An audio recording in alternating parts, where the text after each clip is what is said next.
Bringing the light from the side, it really shows the sculpture of the hood. Makes the car look really, really wide, so really happy. Also, the color is incredible. No, it's really exploding on the screen. Fantastic. Hey guys, we are here in the studios to create some assets for our new baby, the GranTurismo. Some video, photo assets. And since we have the car here, let's get up and take a look together. As you know, the GranTurismo is not just a nameplate for us, it's actually the philosophy of our brand, bringing performance and luxury together. And that is really apparent in how we have designed the new GranTurismo. So let's take a closer look. Before the invention of the GranTurismo concept 75 years ago, a customer basically had to decide between a race car or a car for the road. And what the concept of GranTurismo did is brought these two worlds together. So you could track your car and then drive it home. Basically, by combining this central fuselage with the engine, which in that day was basically that of a Formula One car, and making the car road legal by adding headlights and the volumes that protect the wheels. And the F1 technology is still with us today. The Nettuno engine of the GranTurismo, which comes from the MC20, is mid-car mounted and is utilizing Formula One technology. And that allows us to also, in this case, keep the center line of the car extremely low and allowing the flares, these muscles, to really stand out and create this beautiful sculpture. Now, sculpture combined with purity is extremely important for us because we're not designing cars for a 3-year lease contract. Our cars will go into your collection. They will go into a concours d'elegance, so they need to express visual longevity.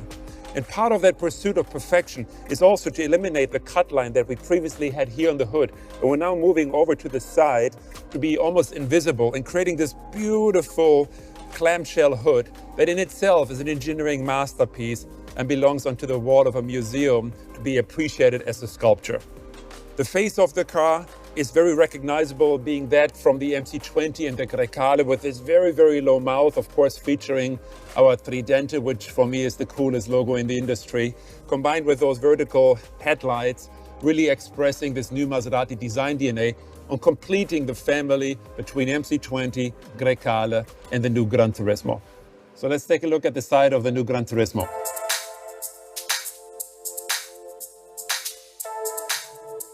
You can really appreciate the clean construction and the amazing proportion.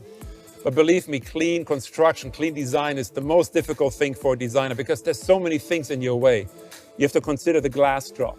You have to consider the hinges of the door. You have to consider side impact. But still, with tight collaboration with the engineering team in Modena, we're able to create this very, very pure sculpture, a very pure fuselage design of the door and the rest of the car. When it comes to the front, these beautiful muscles that are covering the massive front tires, 265/20, and the big 295 21-inch wheels. When it comes to this part, we're really applying still the human hand. Yes, we're using lasers, we are digitizing, we're scanning, we're using data. But when it comes to such critical parts of the car that are so important to our design and DNA, we're still applying the touch of the human hand. But let's talk about proportion. Proportion is so important for Maserati and of course a car like the GranTurismo. We were able to accomplish a magic dash-to-axle ratio. And this gets measured from the center of the front wheel to the cut line of the front door. This distance is what makes the proportion so magic.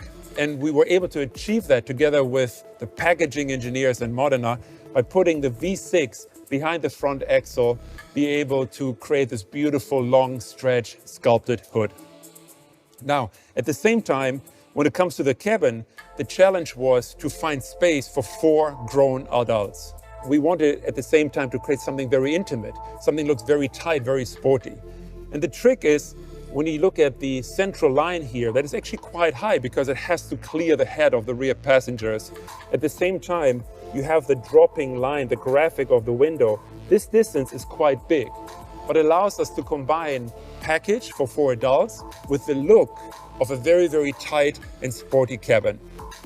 But the result, nonetheless, is through great packaging that we can hold 4 adults and we can combine that with supercar performance that in this combination really lets the GranTurismo stand out. So I hope you enjoyed this little introduction to the Maserati GranTurismo, and I hope to see you soon on the streets.